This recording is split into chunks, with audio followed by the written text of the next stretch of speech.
श्री कृष्णा श्री कृष्णा श्री कृष्णा श्री कृष्णा। गुरुर्ब्रह्मा गुरुर्विष्णुः गुरुर्देवो महेश्वरः गुरुः साक्षात् परं ब्रह्म तस्मै श्री गुरवे नमः। तस्मै श्री गुरवे नमः। हरि ओम तत्सत। ஸ்ரீமத் பகவத்கீதா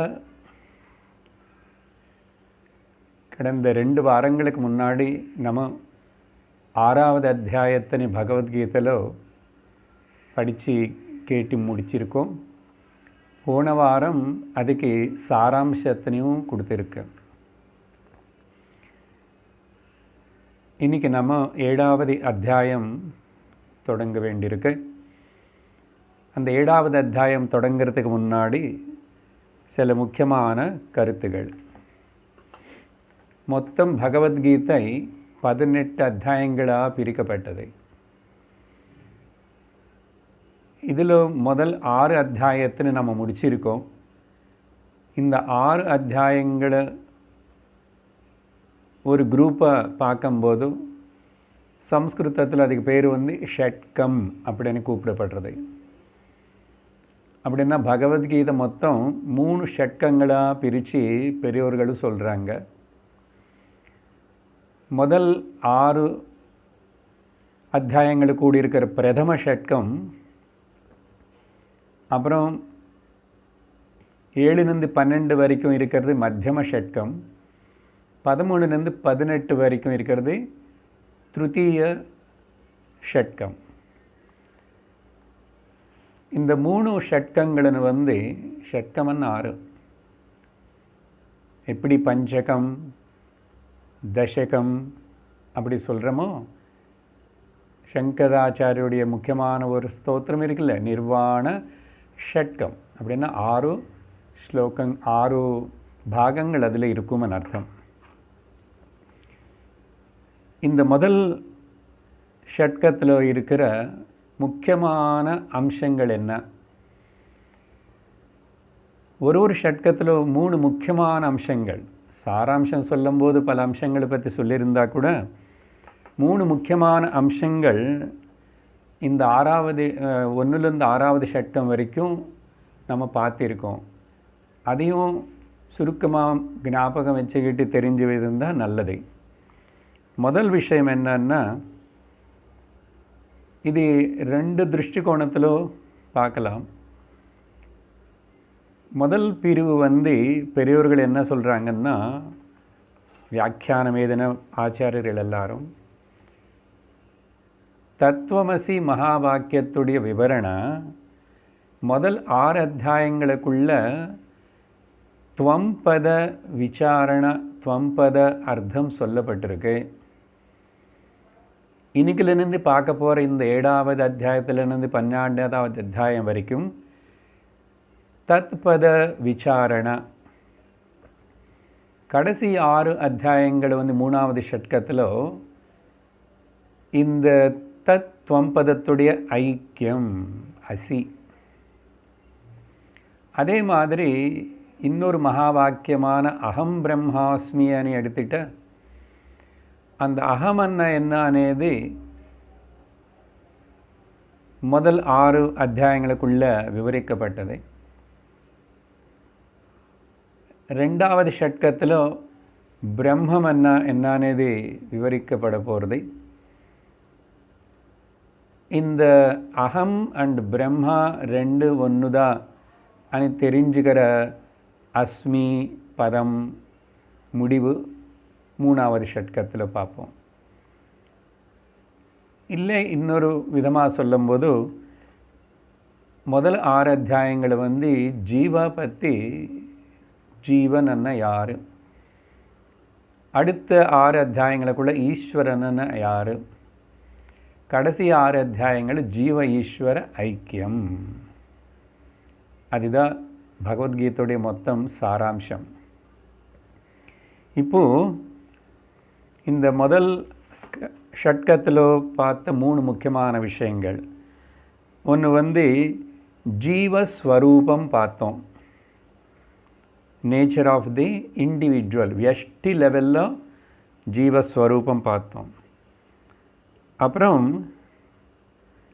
அந்த ஜீவஸ்வரூபம் என்ன అనేది பல இடத்துல அங்கங்கே விவரிக்கப்பட்டதை 2லிருந்து 6வது அத்தியாயம் வரைக்கும். முக்கியமாக 2வது அத்தியாயத்தில்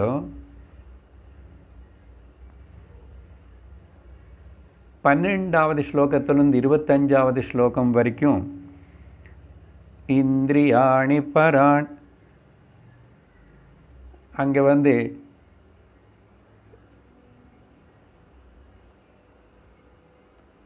முதல் அர்ஜுனனை வித்வாம்சர்கள் இப்படியெல்லாம் அழமாட்டாங்க. கதாசூன் அகதாசூஞ்ச நானுச்சோச்சதி பண்டிதாக நத்வே வாஹம் ஜாத்து நாசம் நத்வம் நேஹே ஜனாதிபாக అని தொடங்கி ஆத்முடைய ஸ்வரூபம் எல்லாம் சொல்லியிருக்காரு. அப்படியே 3வது அத்தியாயத்தில் பார்த்தோம்னா இந்திரியாணி பராண்யாஹு இந்திரியேபிய பரம் மனஹ மனசஸ்து பரா புத்தி யோ புத்தே பரதஸ்து சஹ. அதே மாதிரி 5வது அத்தியாயத்தில் பார்த்தோம்னா நவத்வாரே புரே தேஹி நைவ குருவன்ன காரயன். இப்படியே சொல்லிக்கிட்டே போகலாம். ஸோ முதல் விஷயம் முக்கியமானது, இந்த 6 அத்தியாயங்களுக்குள்ளே பார்க்கப்பட்ட விஷயம் ஜீவனுடைய ஸ்வரூபம். 2வது விஷயம் கர்மயோகம். இந்த கர்மயோகம் ஃபஸ்ட்டு முதல் படி ஆத்தியாத்மிக வாழ்க்கையில் மார்க்கத்தில் முதல் படி இந்த கர்மயோகம். அப்புறம் அந்த முதல் சாதன கர்மயோகம் பற்றி 2வது அத்தியாயத்திலேயே அதுக்கு ஃபவுண்டேஷன் போடப்பட்டிருக்கு. கர்மண்யேவாதிகாரஸ்தே மா ஃபலேஷு கதாச்சன மா கர்ம ஃபலஹேதுர்பூஹு மா தே சங்கோஸ்த்வ கர்மணி அப்படின்னு அங்கே தொடங்கி 3வது அத்தியாயம் முழுசாக அதுக்காகவே ஸ்பெஷலாக கர்மயோகமனே அத்தியாயம் சொல்லப்பட்டது. அப்படி அங்கெங்கெங்கே அந்த விஷயங்கள் பேசப்பட்டே வருது. 5வது அத்தியாயத்தில் கூட பார்த்தோம்னா பிரம்மண்யாதாய கர்மாணி சங்கம் த்யக்த்வா கரோதி யஹ லிப்யதேன ச பாபேன பத்மபத்ரமிவாம்பசா. அதே மாதிரி 6வது அத்தியாயம் ஆரம்பத்தில் கர்மயோகம் பற்றி தான் நம்ம பார்த்திருக்கோம். பகவான் சொல்கிறதே அநாஸ்ரித கர்ம பலம் காரியம் கர்ம கரோதி யஹ ச சந்நியாசி ச யோகி ச ந நிரக்னிர்ன சாக்ரியஹ. ஸோ இது கர்மயோகம் சாதனா முதல் படியாக 2வது டாப்பிக்காக விவரிக்கப்பட்டது.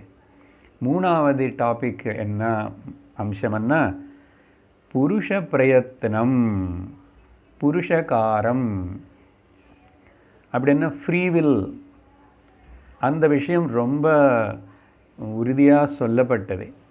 ஏன்னா பொதுவாக லோகத்தில் இந்த ஹிந்து ரிலிஜியன் மேலே, சனாதன தர்மத்து மேலே, நம்முடைய வேதாந்த டீச்சிங் மேலே ஒரு தப்பான கருத்து அபிப்பிராயம் சொல்லுவாங்க.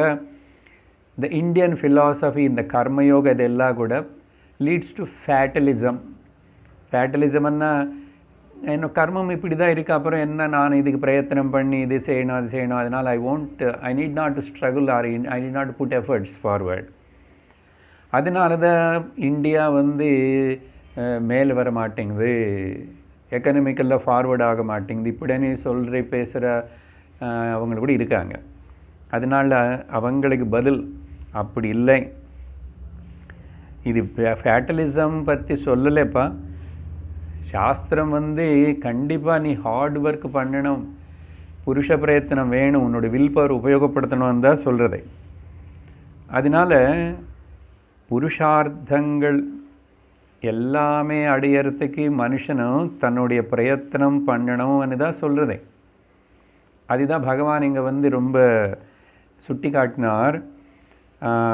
அதனால தான் திரும்பி இந்த 2வது அத்தியாயத்தில் ஸ்லோகம் பார்த்தீங்கன்னா, கர்மணி ஏவ அதிகார ஹஸ்தே. உனக்கு கர்ம செய்யத்தில் அதிகாரம் இருக்குது, நீ பண்ணணும். ஆனால் பலம் ஆசிக்காமல் நீ பண்ணணும். கர்ம செய்யாமல் இருக்கக்கூடாதுன்னு கூட எல்லா இன்ஸ்ட்ரக்ஷன் அங்கே கொடுக்கப்பட்டிருக்கு. அது வந்து ஃப்ரீவில் பற்றி தான் அங்கே சொல்லப்பட்டிருக்கு. முக்கியமாக இப்போ 6வது அத்தியாயத்தில் அது இன்னும் கூட பகவான் வந்து உத்தரேதாத்மனாத்மானம் ஆத்மானம் அவசாதயேத். அது ஸ்லோகங்கள் பார்த்தோம், அதுக்கு நிறைய விவரம் கொடுத்துருக்கோம்.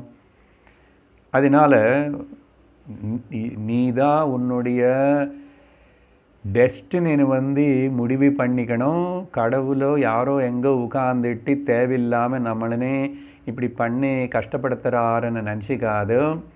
What ever you sow that you reap man. அதனால் நல்லா புரிஞ்சுக்கணும். ஒரு மனிதனுடைய ஒரு நைஸ் ஒரு கருத்து இருக்குது. என்னது? மனுஷனுடைய எண்ணங்கள், the thoughts are going to manifest as the actions. The actions reflect as the habits. The habits will reflect as the character. The character decides the destiny. புரிஞ்சுதா? தமிழில் சொல்லணுமா? மனுஷனுடைய மனசில் இருக்கிற பாவங்கள், எண்ணங்கள் தான் அவனுடைய சேலைகளாக மாறுறது. பேச்சியாக வரும், சேலைகளாக வரும். அப்புறம் அந்த ஆக்ஷன்ஸே தான் அவனுடைய பழக்கமாகி ஹேபிட்ஸாக மாறும். அந்த பழக்கங்கள் தான் அவனுடைய சுவாவமாக கேரக்டராக மாறும். அந்த கேரக்டருக்கு தகுந்த மாதிரி தான் அவனுடைய முன் வாழ்க்கை இருக்கும், டெஸ்டினி இருக்கும். சரியா? அதனால் என்ன பண்ணணும்? நம்முடைய எண்ணங்களை சரியான விதத்தில் கைட் பண்ணி அதுக்கு ஒரு கல்டிவேட்டிங் த தாட்ஸ் అనేది கூட பகவான் அங்கே பேசியிருக்காரு. விவசாயாத்மிகா புத்தி ஏகேஹ குரு நந்தன. இப்படி நீங்கள் அந்த 6 அத்தியாயங்களுக்குள்ள நான் அங்கெங்கெங்கெங்கே கொஞ்சம் ஜஸ்ட்டு ஒரு சாம்பிள் தான் காட்டியிருக்கேன். If you are really interested, you are a really Bhagavad Gita studying student, Vedanta student ன்னா ஹோம்ஒர்க் பண்ணி பாருங்கோ. இப்போ இந்த 3 டாபிக்ஸு எங்கெங்கே எந்தெந்த அத்தியாயத்தில் எந்தெந்த ஸ்லோகத்தில் சொல்லப்பட்டதானே உங்களுடைய மனசு ஃபுல்லாக பிஸியாக அதிலேயே ஈடுபடும். அது மட்டும் இல்லை, கிளாரிட்டியும் வரும். ஸோ முடிஞ்சவங்க எல்லோரும் அப்படி செஞ்சு பாருங்கோ. Please do the homework. So 3 topics பற்றி பேசியிருக்கோம். இப்போது இந்த 7வது அத்தியாயத்தில் கூட அதே மாதிரி 3 டாபிக்ஸ் வரணும் இல்லையோ? எத்தனையோ டாபிக்ஸ் இருக்கலாம். முக்கியமாக பேசிக்காக நம்ம 3 பிரித்து பார்த்திங்கன்னா அது போதும். அது என்னன்னு முன்னாடியே சொல்லிவிட்டு அப்புறம் நம்ம 7வது அத்தியாயத்தின்னு தொடங்குவோம். இந்த 7வது அத்தியாயத்துக்கு பேர் மத்தியம ஷட்கம். இப்போது அதில் நம்ம பிரவேசம் பண்ண போகிறோம். இங்கே முதல் பகவான் பேசுகிற டாபிக் வந்து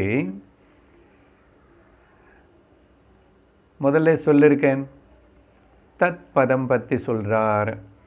அப்படி என்ன? ஈஸ்வர ஸ்வரூபம். ஈஸ்வர ஸ்வரூபம் இஸ் ஹைலைட்டட் ஹியர். அங்கே ஜீவஸ்வரூபம் இஸ் ஹைலைட்டட். அங்கே துவம் பதம், இங்கே தத் பதம். சரியா? இப்போது இது இப்படியே பிரித்து பார்த்திங்கன்னா 2 ஸ்லோகங்கள் வரும்போது இன்னும் நான் பலது சொல்கிறேன். இப்போதைக்கு இது ஒரு முதல் பாயிண்ட்டாக வச்சுக்கிறோம். ஸோ இந்த 7வது அத்தியாயத்திலிருந்து 12வது அத்தியாயம் வரைக்கும் சொல்ல போகிற விவரிக்க போகிற விஷயங்கள் வந்து இந்த 3த்துக்குள்ளே தான் இருக்கு. ஸோ ஒன்று வந்து ஈஸ்வர ஸ்வரூபம். அப்படின்னா கடவுள் என்ன, what is the definition of the God.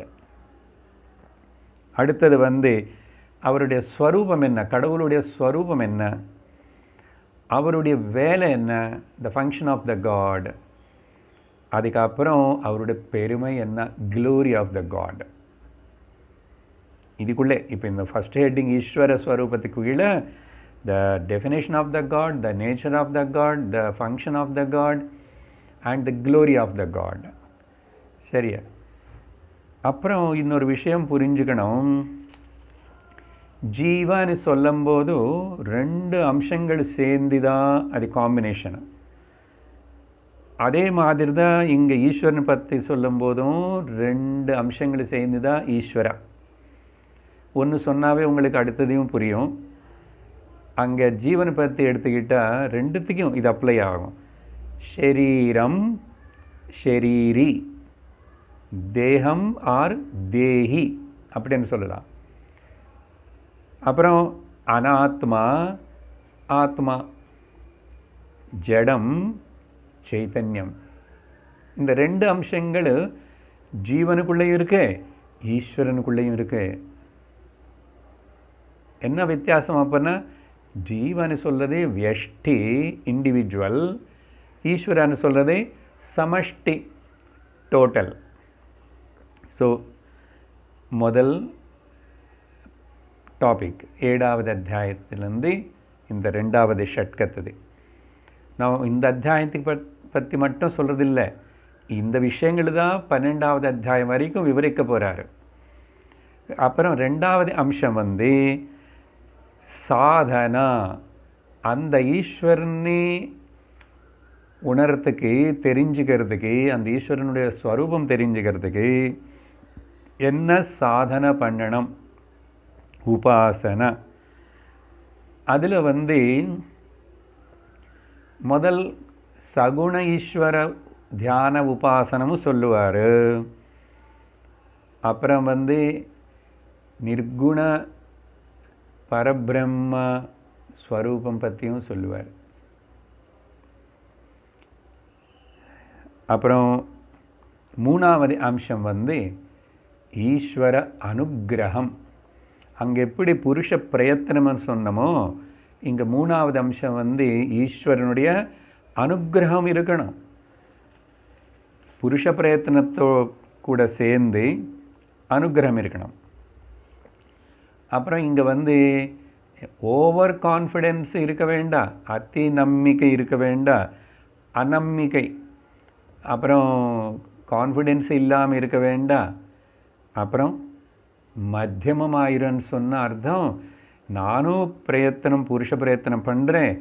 அந்த புருஷ பிரயத்தனம் நான் செய்கிற இதுக்கு எனக்கு சக்தி கொடுக்கறதுக்கு, எனக்கு ஊக்கம் கொடுக்கறதுக்கு எனக்கு ஈஸ்வரனுடைய அனுக்கிரகமும் கிருபையும் வேணும் அப்படின்னு சொல்லும்போது தான் அங்கே பிரபத்தி, சரணாகதி, ஈஸ்வர கிருபா இதெல்லாத்தையும் நம்ம முதல் ஷட்கத்திலேயே பார்த்தோம். இங்கே இன்னும் அது உறுதியாக சொல்லப்படுறது. அப்போது 3 பாயிண்ட்ஸும் இங்கேயும் சொல்லிட்டோம். ஸோ இப்போது திரும்பி சுருக்கமாக முதல் ஷட்கத்துக்கு இந்த 2வது ஷட்கத்துக்கு என்னது டிஃபரன்ஸ் ஆகிடுது? அங்கே ஷரீர பிரதானமாக கர்மயோகம் சொல்லப்பட்டிருக்கு. இங்கே மனப்பிரதானமாக உபாசன யோகம் சொல்ல போகிறார். அங்கே கர்மயோகம், இங்கே உபாசன யோகம். அங்கே ஷரீர பிரதானம், இங்கே மனப்பிரதானம். அப்புறம் அங்கே பஞ்சமகாயஜ்னங்கள் பண்ணணும், அப்புறம் நித்திய கர்ம பண்ணணும், நைமித்தியக கர்ம பண்ணணும். இங்கே வரும்போது தியானம். அந்த கர்மங்கள் எல்லாம் இப்போ கொஞ்சம் கொஞ்சம் குறைஞ்சி போயிடும். அங்கே செஞ்சு அதனால் சித்தசுத்தி ஏற்பட்டதுனால நீ இப்போ தியானத்துக்கு தயார். அதனால தான் 6வது அத்தியாயத்தில் தியான யோகம் ஹெட்டிங்கில் நம்ம நிறைய பார்த்துருக்கோம். அங்கே யஜ்னங்கள், பூஜை, யாகங்கள் அதெல்லாம் இருக்கும். இங்கே தியானம் மட்டும், நிதித்தியாசன தியானம். அங்கே புருஷ பிரயத்தனம், இங்கே ஈஸ்வர கிருபா. சரியா? ஸோ இது மனசில் வச்சுக்கிட்டு இப்போ நம்ம 7வது அத்தியாயத்தினை தொடங்குறோம். ஓம் ஸ்ரீ பரமாத்மனே நமः. அத सप्तमोऽध्यायः श्रीभगवानुवाच मय्यासक्तमनाः पार्थ योगं युञ्जन्मदाश्रयः असंशयं समग्रं मां यथा ज्ञास्यसि तच्छृणु. இந்த அத்தியாயத்துக்கு பேர் ஞான விஞ்ஞான யோகம் அப்படின்னு கொடுக்கப்பட்டது. அதுக்கு என்ன காரணம் అనేది நம்ம 2வது ஸ்லோகம் வரும்போது விவரமாக தெரியும். 30 ஸ்லோகங்களோட கூடியிருக்கிற சின்ன அத்தியாயம்தான் 2வது அத்தியாயத்தோட கம்பேர் பண்ணும்போது இந்த ஞான விஞ்ஞான யோக 7வது அத்தியாயம். இந்த முதல் 3 ஸ்லோகங்கள் இந்த அத்தியாயத்தில் இன்ட்ரடக்டரி ஸ்லோகங்கள். நான் இன்ட்ரடக்ஷனாக கொஞ்சம் சொல்லியிருக்கேன். ஆனால் பகவானா அவர் சொல்லுவார், இந்த 3 ஸ்லோகங்களில் சொல்லப்பட்ட விஷயங்கள் தான் கடைசி வரைக்கும்.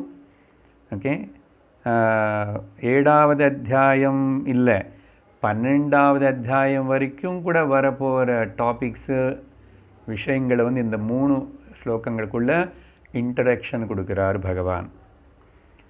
சம்க்ஷிப்தமாக சொல்கிறார். அப்புறம் 6வது அத்தியாயம் முடிஞ்சது, 7வது அத்தியாயம் நடுவில் அர்ஜுனன் ஒன்றும் கேள்வி கேட்கலையே அப்படின்னு சந்தேகம் வரலாம். அப்போ பகவானே பேசிகிட்டு இருக்கிறாரு. ஆமாம், பகவானே தான் பேசிகிட்டு இருக்கிறாரு. அப்போ அத்தியாயம் எதுக்கு நிறுத்தி வேறு மாதிரி பேர் கொடுத்துட்டீங்க? அது நம்ம சௌரியத்துக்கு நம்ம கொடுத்தோம் தவிர மகாபாரதத்தில் வியாசர் அந்த பிரிவு அதெல்லாம் அவர் கொடுக்கலை. சரியா? சங்கரர் பாஷ்யத்திலும் கொடுக்கலை. அவர் அங்கங்கே அவதாரிக்க அடுத்த விஷயத்துக்கு முன்னூட்டமனி பேசுவார். அதெல்லாம் கவனித்த ஆச்சாரியர்கள் தான் இன்னும் வரப்போகிற காலத்தில் படிக்கிற இந்த சாதகர்களுக்கு பகவத்கீதை நல்லா புரியணும்னு சொல்லி அந்தந்த அத்தியாயத்துக்கு அதில் இருக்கிற முக்கியமான அம்சம் எடுத்துகிட்டு பேர் கொடுத்தாங்க, டைட்டில். சரியா? அப்போது எதுக்காக பகவான் தொடர்ந்து பேசுகிறாருன்னா, அங்கே சங்கரர் எழுதுகிறார் பாஷ்யத்தில், முன்னாடி அத்தியாயத்தில் சொன்ன கடைசி ஸ்லோகம், அங்கே உன்னுடைய அந்தக்கரணம் சுத்தமாக இருந்த அந்தக்கரணத்தில் யாருடைய அந்தக்கரணம் சுத்தமாக இருந்து என்னை பற்றியே சிந்தனை செஞ்சிட்டு இருக்குமோ, அப்புறம் ஸ்ரத்தையோடு என்னை பஜிப்பானோ அப்படின்னு சொல்லிட்டு அந்த கடைசி ஸ்லோகம் ஞாபகம் வச்சுக்கணும். ஞானினாமபி சர்வேஷாம் மத்கதே ஆந்தராத்மனः, கடைசி 47வது ஸ்லோகம். ஞானி பற்றி பாராட்டி சொல்லி ஞானிகளுக்குள்ள கூட யார் என்னே கம்யமாக கோலாக வச்சுக்கிட்டு என்னை ஆசிரியிச்சு அவங்களோட அந்தக்கரணத்தில் நான் தவறு இன்னொரு எதுவுமே இல்லாமல் அப்புறம் ஸ்ரத்தையோடு என்னை தியானிப்பானோ, என்னை பற்றி சிந்திப்பானோ அப்படின்னு சொன்னதுனால அது உடனே உன்னுடைய ஸ்வரூபம் எப்படிப்பட்ட ஸ்வரூபம்? அர்ஜுனனுக்கு சந்தேகம் வரக்கூடாது, நம்மளுக்கும் சந்தேகம் வரக்கூடாது. ஏன்னா அந்தராத்மாலோ என்னுடைய ஸ்வரூபத்தினே நினச்சிட்டு இருக்கிறவன்னா அப்போ உன்னுடைய ஸ்வரூபம் என்னன்னு எங்களுக்கு தெரியணும் இல்லையோ? அதனால் என்னுடைய ஸ்வரூபம் எப்படிப்பட்ட ஸ்வரூபம், எந்த விதமாக என்னை மேலே மனசுனி லக்னம் ஏகாகிரப்படுத்தணும் அப்படின்னு அர்ஜுனனா ஒருவேளை உனக்கு சந்தேகம் வருமோ வரக்கூடாது அப்படின்னு சொல்லிட்டு சந்தேகம் வருமோன்னு ஊகிச்சுக்கிட்டு பகவானே நினச்சிக்கிட்டு அந்த சந்தேகத்துக்கு பதில் தீர்த்துற மாதிரி பகவானே பேச தொடங்கினார் அர்ஜுனன் நடுவில் கேள்வி கேட்காமே. அதனால் இந்த ஸ்லோகத்தில் ஆரம்பத்தில் அப்படி பகவான் மேலே சொன்ன 47வது ஸ்லோகம் 6வது அத்தியாயத்தில் முடித்த விஷயமே கண்டினியூ பண்ணுற மாதிரி இருக்கும். ஸ்ரீ பகவானுவாச்ச அந்த பகவானு வாட்ச అనేది ரொம்ப ரொம்ப நம்ம வந்து ஆதரவோட ஸ்ரத்தையோட பக்தியோட எடுத்துக்கணும். த பிளெஸ்ட் லார்ட், மை லார்ட், எனக்காக சொல்கிறாரு, அர்ஜுனனுக்காக இல்லை. அந்த பகவானே நேராக அவர் வாய் திறந்து பேசாத சத்தியம், பேசுறதுக்கு வாயில்லாத சத்தியம், ஆனால் ரூபம் எடுத்துக்கிட்டு வந்து மேனிஃபெஸ்ட் ஆகி வந்து எனக்கு தெரிவிக்கிறதுக்காக எவ்வளவு கிருபை பண்ணி அந்த பகவான் இந்த கீதோபதேசம் பண்ணுறாருன்னு பாவத்தோடு கேட்கணும். புரியுறதா? அப்போது பகவானுடைய வார்த்தைகளுக்கு முழுசான அர்த்தம் பளிச்சுன்னு நம்ம மனசில் தெரிவிக்கப்படும். இந்த ஸ்ரத்த தான் முக்கியம். ஸ்ரீ பகவான் வாச்ச. அப்போ இது 100க்கு 200% சத்தியமுங்க. அப்படின்னே பாவம். இது எனக்கு புரியுறதோ புரியலையோ, எனக்கு எட்டுறதா, எப்போ வரும், என்ன சாதிப்பும், இதெல்லாம் வேண்டாம். நம்பிக்கையோட இதுதான் சத்தியம், இதுதான் சத்தியம். என குருநாதர் சொல்கிறாரு, அந்த பகவான் பேசியிருக்கார். அந்த பகவானே இப்போ என்னோட குரு மூலமாக வாக்குனால் பேச வைக்கிறாரு. சாஸ்திரமாக நிற்கிறாரு. பகவானுடைய வாக்கு வாங்மயி ரூபத்தில் நிற்கிறாரு, காணப்படுறாரு, தெரிவிக்கப்படுறார். அதனால இங்கே அந்த பாவத்தோடு பார்க்கணும். என்ன சொல்கிறார் அர்த்தம்? முதல் 2வது வரி எடுத்துக்கிறோம். 2வது வரி என்னன்னா, சமக்ரம் மாம் ஜ்ஞாஸ்யசி யதா ஜ்ஞாஸ்யசி. நீ வந்து என்னுடைய ஸ்வரூபம் பற்றி, என்னுடைய ஸ்வரூபத்தின் சமக்கிரமன்னா முழுச கம்ப்ளீட்டாக திரும்பி எந்த ஒரு கொசுறு பிசுறு இல்லாமல், அப்படி என்ன அர்த்தம் என்னன்னா, என்னுடைய சகுண சௌபாதிக ஸ்வரூபத்தினையும் அதே மாதிரி என்னுடைய நிர்குண நிருபாதிக ஸ்வரூபத்தினையும் உனக்கு நான் முழுசாக பூர்ணமாக விவரிக்க போகிறேன். அதனால் கேட்கறது தயாராக இருக்காயா அர்ஜுனா? தத் ஸ்ருணு, அதையும் சொல்கிற கேளு. எங்கே? அங்கே மத்கதாந்தராத்மனா ஸ்ரத்தாவான் ஸ்ரத்தையா, அந்த 47 சொன்ன. நான் சொல்கிறேன், என்னை பற்றியே தியானம் பண்ணணும்னா, என்னோடய ஸ்வரூபத்தினை சிந்திக்கணும்னா, அப்போ நான் யாருன்னு இது தெரியணுமா இல்லையோ உனக்கும்? நான் சொல்கிறேன், கிளியராக சொல்ல போகிறேன். நமக்கு பாருங்கோ, கரெக்டாக நேற்றுக்கு நாரத பக்தி சூத்திரம் ஆரம்பிச்சிருக்குமா? அங்கே இப்போ கரெக்டாக பகவானுடைய நிஜமான ஸ்வரூபம் என்ன, கடவுள் என்ன, பக்தி என்ன, அது எப்படி சாதிக்கணும், தெரிஞ்சுக்கணும் அనే விஷயத்தினை நமக்கு அழகாக சிங்க்ரனைஸ் ஆகிற மாதிரி நேற்றுக்கு பக்தி சாஸ்திரத்துடைய ஆழமான சப்ஜெக்ட் நாரத பக்தி சூத்திரம் தொடங்கிட்டோம்.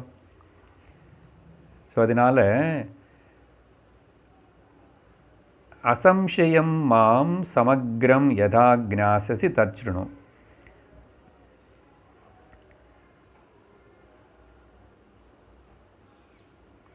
உனக்கு எப்படி தெரிய வைக்கணுமோ, நீ எப்படி என்ன தெரிஞ்சுக்க போறியோ அந்த தெரிஞ்சுக்கிற விதமாக, ஓகே, சமக்ரம் யதா ஜ்ஞாஸ்யன்னா, உனக்கு எப்படி நான் சொல்லி கொடுத்தா நீ அது வந்து எனக்கு கரெக்டாக நீ புரிஞ்சுக்க போறியோ அந்த மாதிரி என்னை பற்றி பூர்ணமாக சமக்ரம் கம்ப்ளீட்லி அது எல்லாமே. அப்படின்னா என்னுடைய லோயர் நேச்சர், என்னுடைய ஹையர் நேச்சர் ரெண்டுமே எல்லாத்தையும் நானும் சொல்லி கொடுக்குறேன். இது என்னுடைய கடமை. என்ன, எப்போ நான் வந்து ஞானின்னு பாராட்டிட்டு நீ அந்த ஞானி ஆகணும்னு உனக்கு சொல்லி, அப்புறம் அந்த ஞானி என்னே மனசில் சிந்திச்சிட்ருப்பாங்க, என்னோடய ஸ்வரூபத்தினையும் சமக்கிரமாக தெரிஞ்சிருப்பான் அவனும். அப்போ என்ன, என்னுடைய ஸ்வரூபம் என்னான்னு நான் சொல்லி கொடுத்தா தானே, அவனு பாட்டுக்கு என்னமோ நினச்சிக்கிட்டு அப்புறம் அப்படி திண்டாடிட்டு இருந்தேன். அதனால் என்னை பற்றி நான் சமக்கிரமாக சொல்லி கொடுக்கறது என்னுடைய கடமை. அப்படின்னு பாவிச்சு this is my job Arjuna అని சொல்லிட்டு 2வது வரியில் ப்ராமிஸ் பண்ணார். ஓகே, அசம்சயம், ஒரு சந்தேகமும் இல்லாமல், டவுட்லெஸ்லி.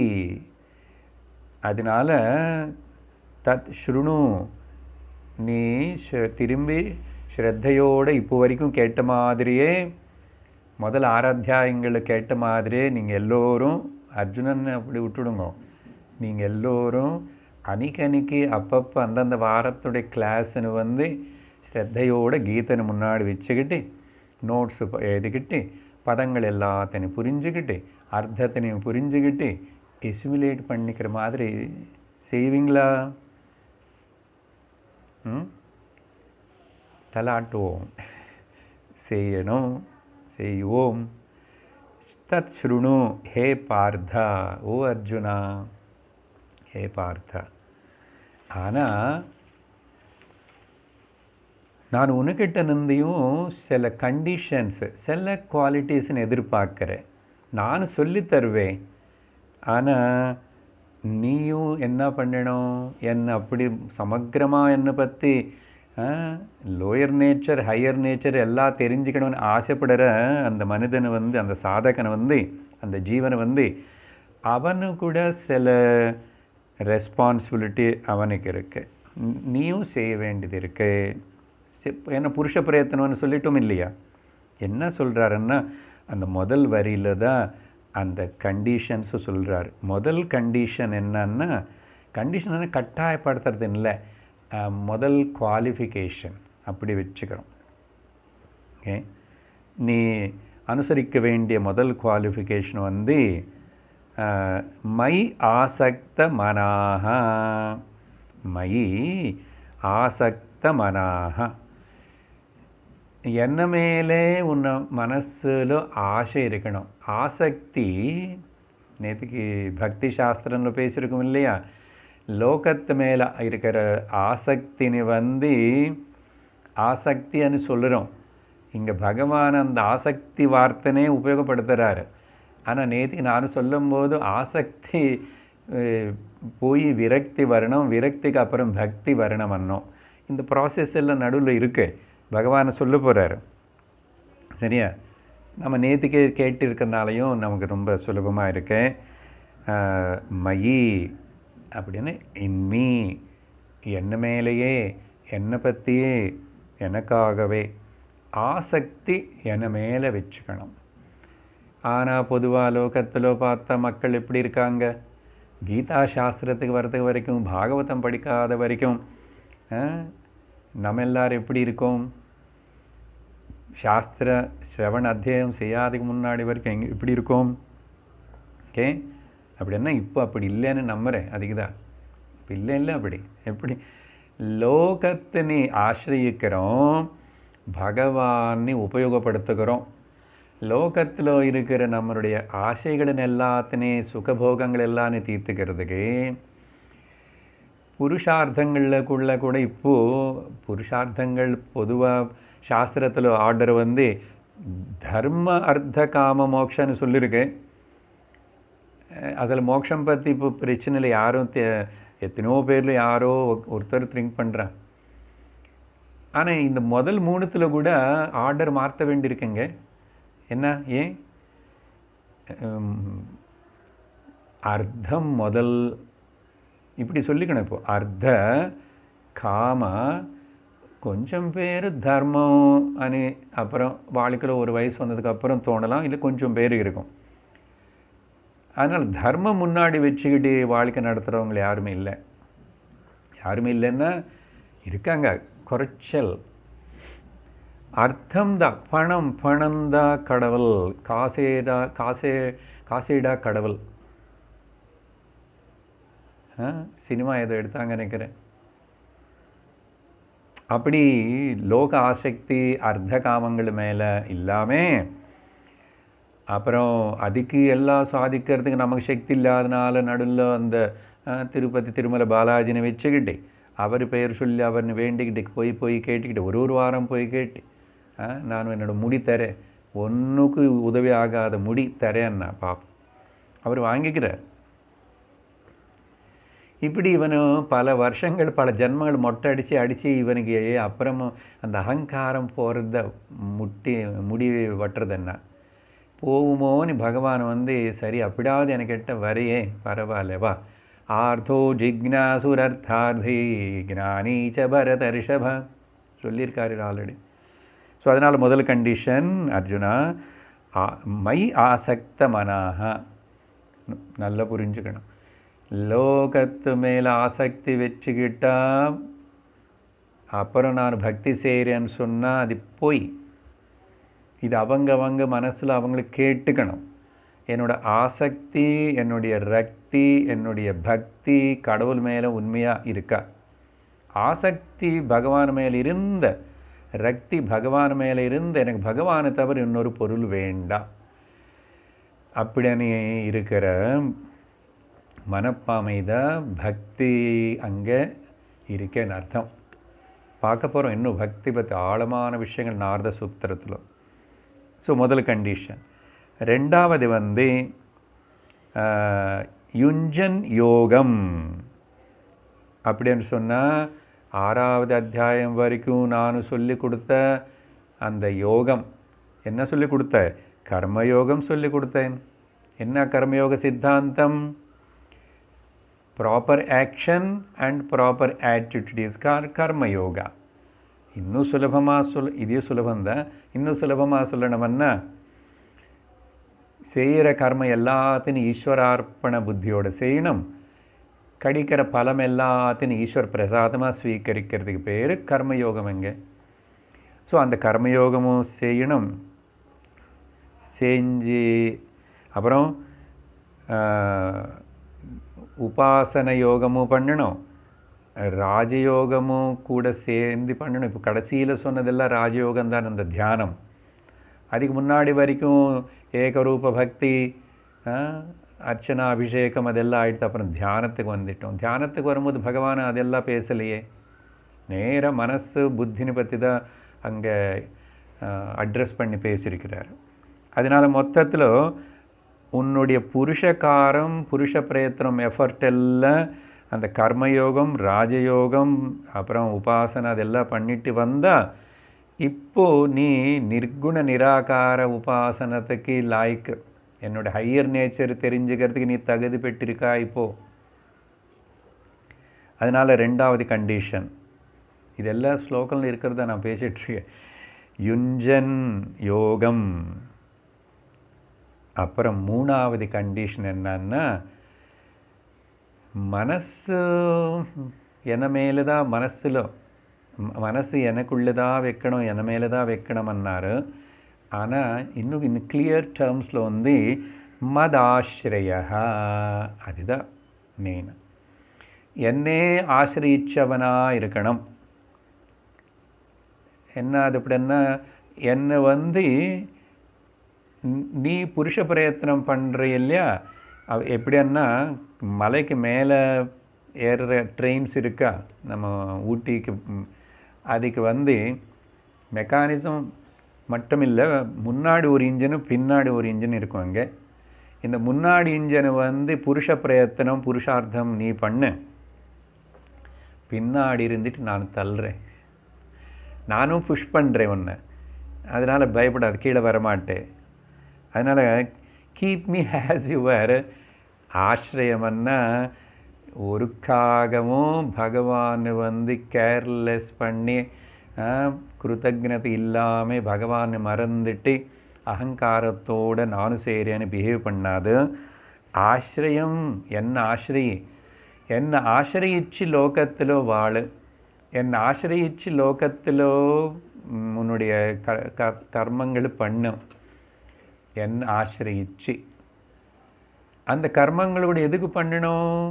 சித்தம் சுத்தியாக ஏற்பட்டுட்டு இனிமேல் கர்ம போதும், கர்மத்தினால எனக்கு பூரணத்துவம் வராது அப்படின்னு நல்லா தெரிஞ்சுக்கிட்டு அதே அப்போது என்ன ஆசிரியிச்சு இருந்துட்டு செஞ்சால் அதுக்கப்புறம் என்னை ஆசிரியிக்கிறது மட்டும் இல்லை, நீ நான் ஒன்று ஆயிடுவோம். ஸோ மத ஆசிரியா. ஸோ 3 கண்டிஷன்ஸு அவனுக்கு இப்போ நான் சொல்லி தரப்போகிற இந்த அத்தியாயத்தில் என்னுடைய லோயர் நேச்சரு ஹையர் நேச்சரு எல்லாமே ரொம்ப கிளியராக புரியும். ஆனால் இந்த 3 விஷயங்கள் உனக்கிட்ட இருக்கணும். சரியா? இன்னொரு வாட்டிக்கு ஞாபகப்படுத்திக்கணுமா? ஓகே,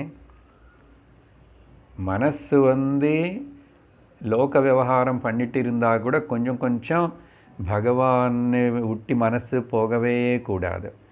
எப்போ பார்த்தாலும் பகவத் சிந்தனையிலேயே பகவான் நாமஸ்மரணத்திலேயே எப்படியோ பேக்ரவுண்ட் மியூசிக் ஓடுற மாதிரி அந்த மனசுக்கு அது ஒன்று பின்னாடி சப்போர்ட் கொடுக்கணும். அது மட்டும் இல்லை, மனசு ஆசிரிக்கிறது மட்டும் இல்லை, என்னை பற்றி சிந்திக்கிறது. அசல் உன்னோட வாழ்க்கையுடைய கோல் கம்யம். இப்போ தான் இங்கே ஒரு சந்தேகம் வரலாம். சரி, மதாசிரயம்னு சொன்னார, யுஞ்சன் யோகம் 2, மதாசிரயம் 3. சார் ஒரு சந்தேகம் என்னென்னா, கடவுள்னி கோலாக வச்சுக்கணுமா, மோட்சத்தனி கோலாக வச்சுக்கணுமா? ஏன்னா நீங்கள் பல வேறு கிளாஸில் எல்லாம் கூட உபனிஷத்தாவது கொஞ்சம் பஞ்சதசி இந்த கிளாஸ் எல்லாம் பேசும்போது அங்கெல்லாம் மோக்ஷந்தான் பாரமார்த்திக சத்தியம், மோக்ஷ புருஷார்த்தந்தான் டாப் மோஸ்ட், அதுக்கு தான் இந்த 3மே உபயோகப்படணும் இப்படியெல்லாம் சொல்லியிருக்கீங்க. இப்போ இங்கே பார்த்தா எல்லாமே அவர் கூட கடவுள் மயி என்னுடைய என்றார், என்ன மேல் என்றார், என்னை ஆசிரிக்கிறவன்றார். அப்போ கோல் ஆஃப் த லைஃப் கடவுளா இல்லைன்னா மோட்சமா அப்படின்னு சந்தேகம் அதுக்கு பதில் அப்பா எது கடவுள்னு சொல்கிறோமோ அதுதான் மோட்சம், எது மோட்சம்னு சொல்கிறோமோ அதுதான் கடவுள். கடந்தி உள்ள போய் தேடி பார்த்து நீயே தான் அந்த கடவுள் அனு தெரிஞ்சுக்கிறது தான் மோட்சம். கடவுள் தனியாக அப்படி இல்லை. சமஷ்டிலோ உனக்கு சக்தி இல்லாத ஜீவனா இப்படி இருந்தால் கூட உபாதினால ஈஸ்வர லெவலில் சமஷ்டிலோ நீ அதுதான். சமஷ்டி கூட ஒன்றா பாவிச்சுக்கோ, வெஷ்டியுடைய உபாதிகளை பற்றி மறந்துடு. அந்த சமஷ்டி பாவத்தில் இருக்கிறதுக்கு பேர் தான் ஈஸ்வரத்துவம். அதுக்கப்புறம் அந்த ஈஸ்வரனும் நீயும் 2 இல்லை ஒன்றாவே இருக்கும், பிரம்மம் மட்டும்தான் இருக்கும்னு தெரிஞ்சுக்க போகிறேன். அதனால் அந்த சந்தேகம் வேண்டாம். ஓகே, ஸ்பிரிச்சுவல் லைஃப் ஸ்டைலில் ఆధ్యాత్మిక పరమా మోక్షమని ఏదిని కూపుడ్రమో మతపరమా రిలీజియస్ మార్గంలో రిలీజియస్ வேர்ட்ஸில் கடவுள் காட்னு கூப்பிடுறோம், அவ்வளோதான். அப்போது காட்னு என்னமோ நமக்கு எல்லாருக்கும் மனசில் ஏதோ இருந்துக்கு இருக்க ஒரு வேலை பாவங்கள் இருக்கு. இப்போ அது எல்லாமே கரெக்டாக இல்லையானேது நம்ம பகவான் சொல்ல டிக்கு பண்ணிக்கிட்டால் தெரியும் நம்ம எங்கே நிற்கிறோன்னு. ஆனால் மோட்சமன் என்ன சார் அப்படின்னு ஒருவேளை அந்த கேள்வி வந்தால், மோட்சமன் சிம்பிளாக சொல்கிறேன், லோகத்தில் எல்லாரும் எது அடையணுமனே எது அடையிறதுக்காக கஷ்டப்பட்டு பாடுபட்டு பலவிதமாக சிரமப்படுறாங்களோ இது peace, happiness and security, PHS. அந்த சாந்தி, சுகம் அண்ட் ரக்ஷணா, செக்யூரிட்டி அது பர்மனெண்ட் இல்லை. மோட்சத்துக்கு அர்த்தம் சொல்லிட்டு இருக்கேன். லோகத்திலோ ஜகத்திலோ வஸ்துகள் விஷயங்களிலோ உள்ள இந்த peace and happiness and security பர்மனெண்ட்டாக கிடைக்குமனு எதிர்பார்க்காம, பிரயத்தனம் பண்ணாமல், ஆசைப்படாமல் தெரிஞ்சுக்கிட்டு பொதுவாக எல்லோரும் அதுதான் பண்ணுறாங்க. ஓகே, ஆனால் அங்கே பர்மனெண்ட் ஹாப்பினஸ் இல்லை. இது எல்லாருக்கும் அனுபவம் தான், எல்லாருக்கும் தெரியும். பீஸ், ஹாப்பினஸ், செக்யூரிட்டி பர்மனெண்ட்டாக வெளியில் எனக்கு கிடைச்சதுன்னு சொன்ன ஒரு மனிதனும் யாரும் இல்லை. அப்போது என்ன அது எங்கே இருக்கப்போ அதுதான் இந்த மூணுமே பீஸ், ஹாப்பினஸ், செக்யூரிட்டி மூணுமே எதுக்குள்ளே அவைலபிளாக இருக்கோ அந்த அவைலபிள் நீ எங்கே தேடுற? ஃபைனைட்டு ரிலேட்டிவ் வேர்டில், ஃபைனைட்டு வேர்டில் தேடுற உலகத்தில். ஆனால் ஃபைனைட் வேர்ல்டில் நீ தேடுற எவ்வளோ நாள் தேடினான்னு, எத்தனை ஜென்மம் தேடினான்னு உனக்கு கிடைக்காது அது. அப்போது எங்கே கிடைக்குமோ இந்த மூணும் அந்த இன்ஃபினைட் அதில் தேடணும். அந்த இன்ஃபினைட்னு என்ன? அதுக்கு பேர் தான் காடு. ஸோ அந்த காடில் இன்ஃபினைட் అనేది தெரிஞ்சுக்கிட்டு அந்த இன்ஃபினைட் காடு தான் நானும். இந்த நானுன்னு சொல்கிற நானும் ஃபைனைட்டான சரீரம், மனசு, உபாதிகள் இல்லைன்னு தெரிஞ்சுக்கினதுக்கப்புறம் என்ன இருக்குது? அதுதான் மோட்சம். சரியா? ஓகே. அப்படின்னா ஸோ சீக்கிங் ஆர் டேப்பிங் த இன்ஃபினைட், த காட். இதுக்கு அந்த மூணும் பீஸ், ஹாப்பினஸ், செக்யூரிட்டி பர்மனெண்ட்டாக இருக்கணும். அதுக்கு பேர் மோட்சம். சரியா? அப்புறம் சீக்கிங் என்ன?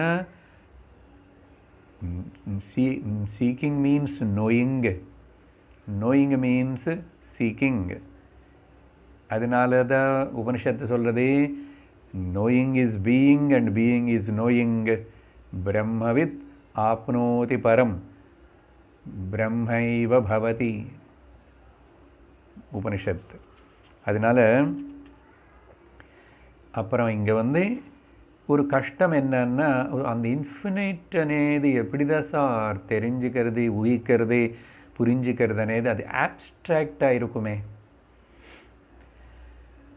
ஆப்ஸ்ட்ராக்டாக இருக்கும்.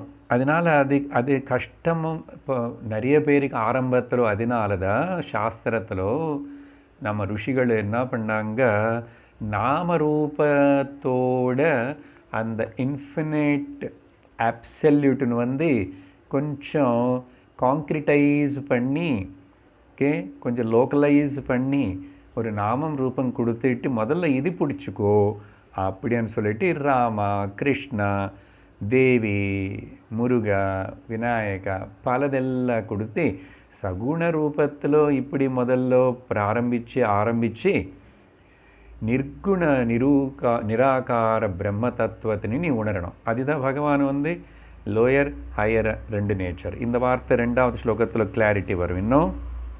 ஓகே. அதனால் ஃபைனைட் நாமரூபத்தில் இன்ஃபினைட் பரபிரம்ம நிர்குண நிராகார தத்துவத்தினே புரிஞ்சுக்கணும். சரியா? ஸோ இதுதான் முக்கியமான கருத்துகள் இந்த முதல் ஸ்லோகத்தில். அதுக்கப்புறம் அதனால் ஒருக்காகவும் கடவுள் மேலே நம்ம சேலஞ்சு விடக்கூடாது. இப்போ மேலே சொன்ன கண்டிஷன்ஸ் பார்த்திங்கன்னா எந்த கர்வம், எந்த ஒரு அகங்காரம் இல்லாமல் கடவுள் எனக்கு சப்போர்ட் பண்ணுறதுனால தான், பின்னாடி இன்ஜன் மாதிரி அவர் புஷ் பண்ணுறதுனால தான் நான் முன்னாடி போயிட்டு இருக்கேன் அப்படின்னு பாவிச்சுக்கணும். அது லௌகிக வாழ்க்கை ஆகட்டும், ஆத்தியாத்மிக வாழ்க்கை ஆகட்டும், அந்த பாவனை விடக்கூடாது. அதுதான் ஸ்டார்டிங் பாயிண்ட் ஆஃப் த பக்தி, மத் ஆஸ்ரய. அதனால் 3 என்ன கன்க்ளூஷனு, 3 பாயிண்ட்ஸாக ஞாபகம் வச்சுங்கோ. God is my goal. கடவுள் தான் என்னுடைய, நான் வாழ்க்கையை இந்த சரீரம் வச்சுக்கிட்டு சாதிக்க வேண்டிய ஒரு கம்யம். அப்புறம் 2வது விஷயம், அதுக்காக நான் செய்ய வேண்டிய மனுஷ பிரயத்தனம், I will do my duty. அது மட்டும் இல்லை, அது செஞ்சிட்டு இருக்கும்போது ஓ கடவுளே, நான் உன்னை ஆசிரியமாக வச்சுக்கிட்டு கோலாக வச்சுக்கிட்டு பிரயத்தனம் பண்ணிகிட்ருக்கேன். இந்த பிரயத்தனம் சஃலமாகிறதுக்கு உன்னுடைய கிருபனை, உன்னுடைய சப்போர்ட்டுன்னு, உன்னுடைய அனுகிரகத்தினை எனக்கு எப்பவுமே கொடுத்துட்டே இருக்கணும் அப்படின்னு அந்த பாவத்தோடு இருக்கணும். அடுத்தது 2வது ஸ்லோகம் படிக்கிறோம். ஞானம் தேஹம் சவிஜ்ஞானம் இதம் வக்ஷாம்யசேஷதः யஸ்ஞாத்வா நேஹ பூயோன்யத் ஞாதவ்யமவசிஷ்யதே.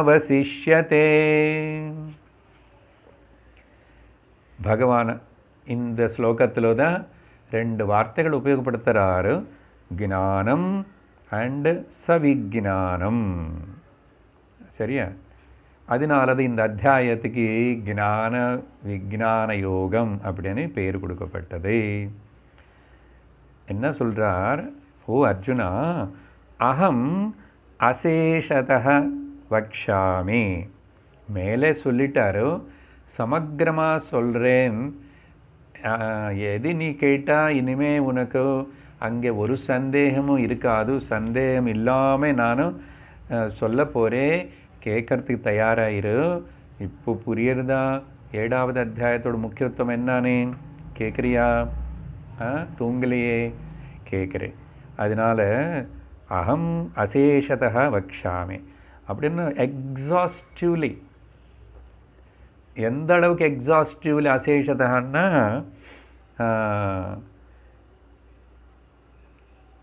ஏஜ் கினாத்வா, எது நீ கேட்டதுக்கு பிறகு தெரிஞ்சுக்கினதுக்கு அப்புறம், ந இஹ பூய அந்யத் ஜ்ஞாத்தவ்யம் அவசிஷ்யதே. திரும்பி அதுக்கப்புறம் இன்னும் ஏதாவது தெரிஞ்சுக்கணுமோ, அது தெரிஞ்சுக்கலையே, அப்புறம் ஏதாவது சந்தேகமோ தெரிஞ்சுக்கலைன்னு குறையோ இங்கே இனிமே எதுவுமே இருக்காதன்னா, வேறு நீ எந்த புருஷார்த்தமும் செய்யணும், அதில் இன்னும் சாதிக்கலை, குறையா இருக்கனே ஆசை வராது. அப்புறம் ஃபுல்ஃபில்டு, அடைஞ்சாச்சு. அடைய வேண்டியது அடைஞ்சாச்சு. பிராப்தவியம் பிராப்தம். அதனால் அப்படி அந்த அளவுக்கு அந்த விதமாக நான் ஆனால் நான் அந்த அளவுக்கு சொல்லுவேன். கேட்குற நீயும் அந்த அளவுக்கு கேட்கணும். சரியா? தயாராயிரு.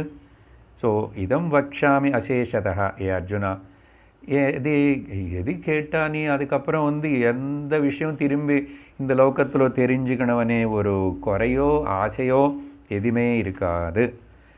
இந்த ஸ்டேட்மெண்ட் ஞாபகம் இருக்கா?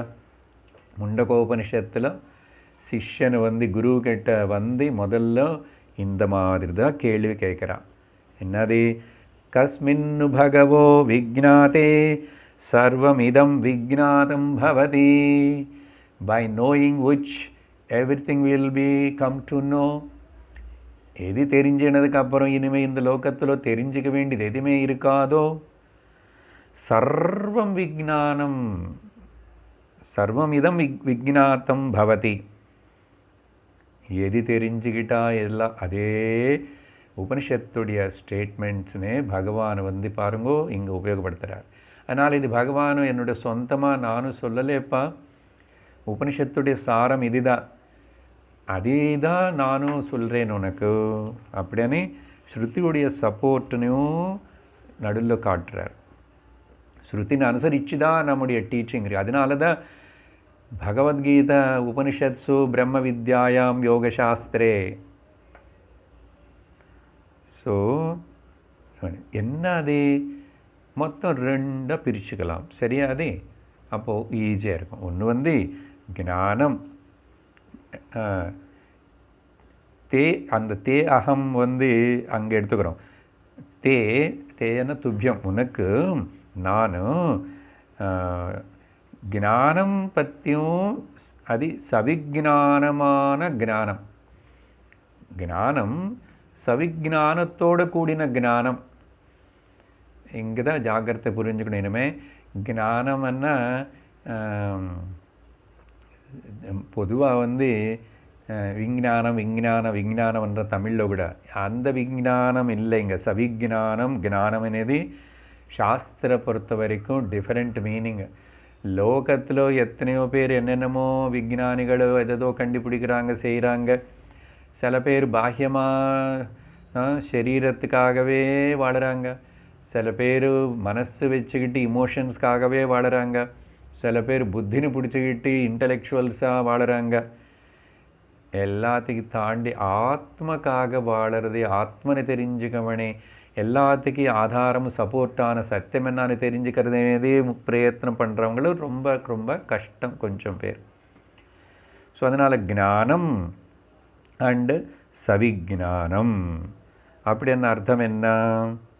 அதுக்கு நானும் ஒரு 5-6 விஷயங்கள் அப்படி சொல்கிற ஒரு லிஸ்ட்டை அப்புறம் பகவான் விவரிப்பார், அதெல்லாம் புரியும். ஒரு அர்த்தம் சங்கரர் கொடுக்கறது வந்து ஸ்வானுபவத்தோட கூடின பரோட்ச கொடுக்குறேன்.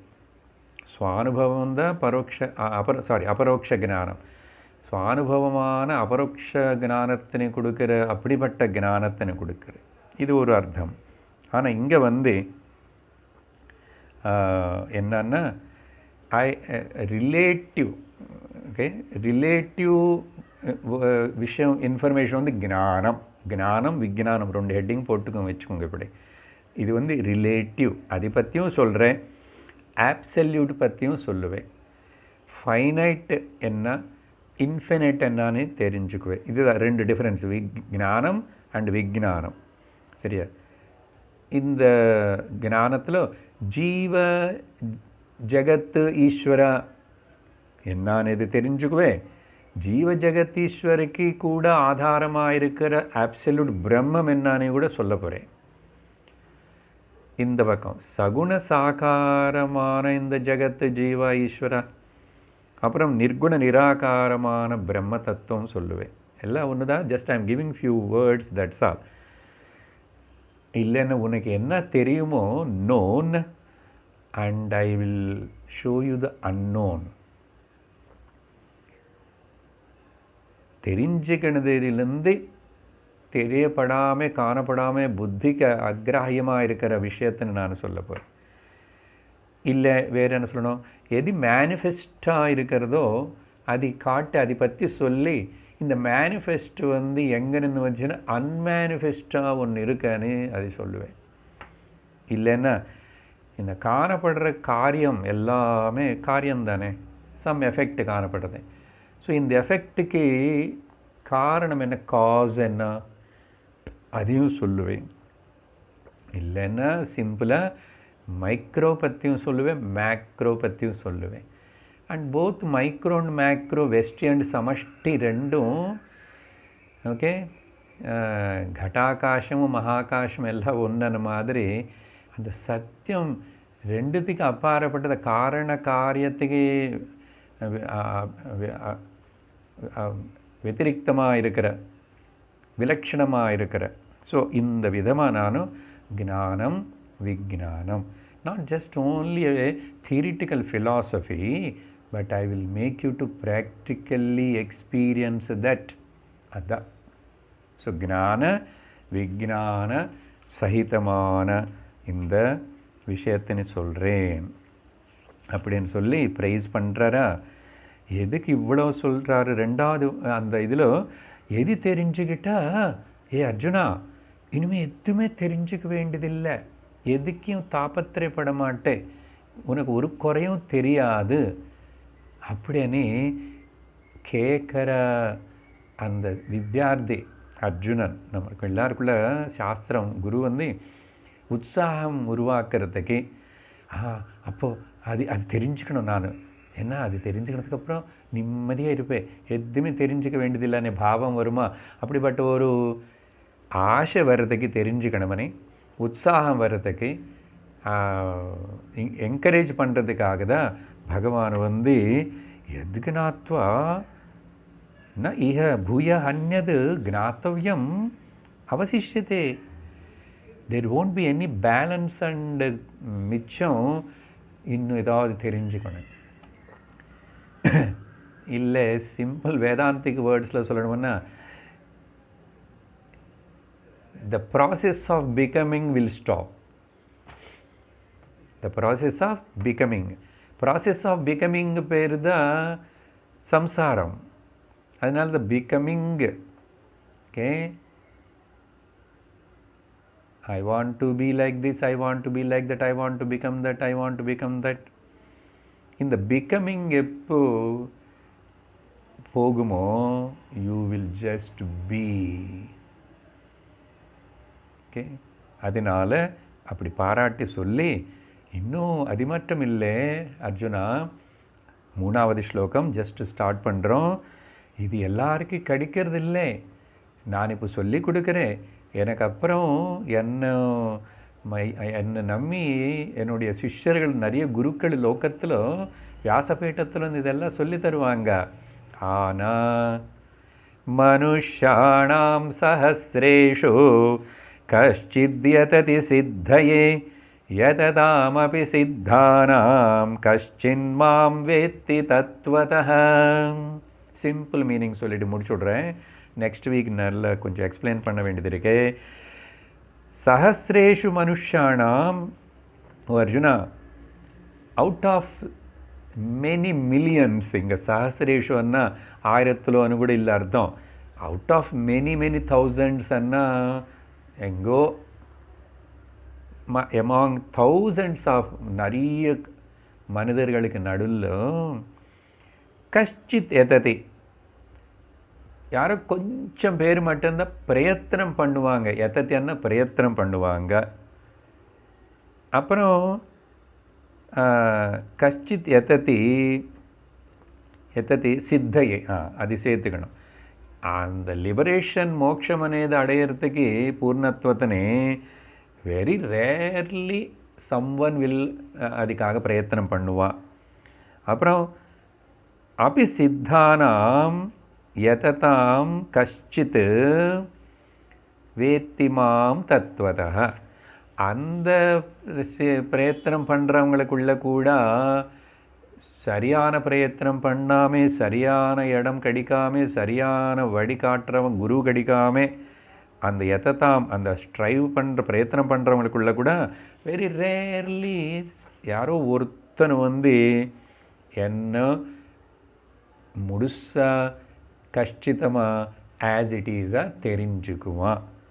அப்போ அவ்வளோ கஷ்டமாக ஆமாம் என்னன்னது அடுத்த வாரம் விவரம் பார்ப்போம்.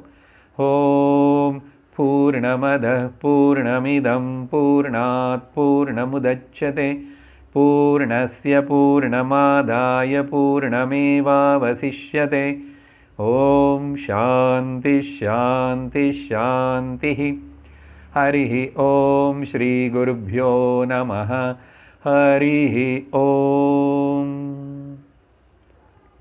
हरि ओम तत्सत्.